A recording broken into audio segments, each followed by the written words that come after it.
Two New York City police unions falsely claimed that 3 of their officers were intentionally poisoned by Shake Shack employees. Now, I'm going to get to the entirety of this story and really what this shows us. But this stems from these officers going to a Shake Shack in Manhattan and having a milkshake and then feeling sick afterwards. Now, this is what happened. This is how one of the New York City unions, the Police Benevolent Association, this is how they viewed it, tweeting out, "Breaking. When New York City police officers cannot even take meal without coming under attack, it is clear that environment in which we work has deteriorated to a critical level. We cannot afford to let our guard down for even a moment."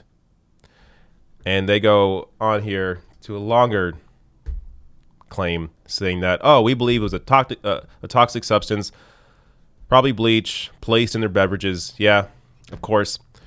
I mean, the idea that this is what Shake Shack employees are doing. I mean, before we get to anything else and disproving this BS, this really feeds into not even just the victimhood complex of the police in the States, but also this idea of they are unable to escape their own perspective. Because the police are the ones that are often planting evidence. I mean, we've seen videos from police body cameras that they didn't realize they had turned on, planting evidence in cases to get people convicted. So you have the police doing this. The police are the ones secretly, or now not secretly, essentially going after the public. So they assume everyone else is after them. I mean, this feeds right into that sort of conservative mindset where you believe the thing is happening to you when in reality you are doing that thing to other people. Now, another tweet, of course, another union here, Detectives Endowment Association tweeted out, "Urgent safety message. Tonight, 3 of our fellow officers were intentionally poisoned by 1 or more workers at the Shake Shack at 200 Broadway in Manhattan. Fortunately, they were not seriously harmed." By putting the actual address of the Shake Shack here, what they are doing is putting a target on the employees that work there. So anybody that has this mindset or feels sorry for the cops or whatever, this could have ended wrong. I mean, this could have ended incredibly horribly if you had someone like that go to the Shake Shack to, seek justice for these cops. Now, luckily that didn't happen, but by putting the address of that Shake Shack and saying, which location it was, they were putting the workers there at risk. But of course, they don't care.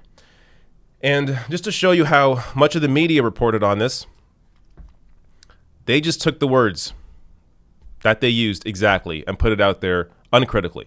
So Daily Telegraph here put a news story out saying NYPD cops intentionally poisoned by bleach in Shake Shack milkshakes. So this is what the news often does. They just report exactly word for word what the cops are saying as if it's fact, when time and time and again it's proven to not be true, that the cops often lie.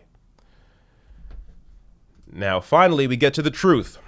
So Chief Rodney Harrison tweeted out early in the morning, 4 in the morning, saying, "After a thorough investigation by the NYPD's Manhattan South investigators, it has been determined that there was no criminality by Shake Shack's employees." So instead of doing the proper investigation, which is what you would think, the Detectives Endowment Association would care about, a proper investigation, before doing any of that, they just make the claim, they were intentionally poisoned, when in fact, not true. Now, this is what actually happened, apparently, at least according to their investigation. Investigators believe a cleaning solution used to clean the milkshake machines wasn't fully cleared and may have gotten into the officers' drinks. So at most, that's what happened. I mean, there's a potential they're just lactose intolerant. I mean, people get sick all the time from eating out.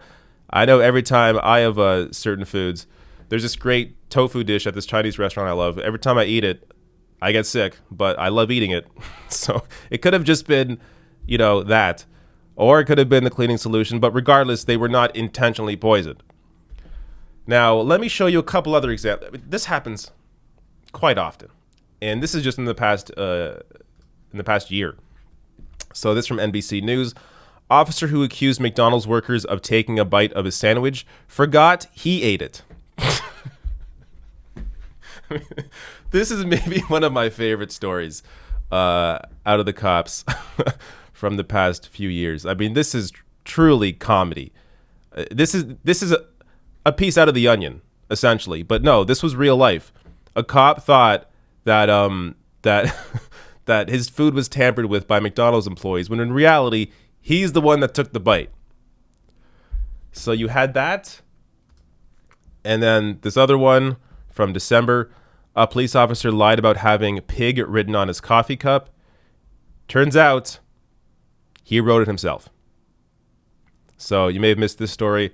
A police officer pulled the social equivalent of a flop this week after he told the police chief that a McDonald's employee had printed fucking pig on his coffee cup, except they hadn't. He made up the whole thing.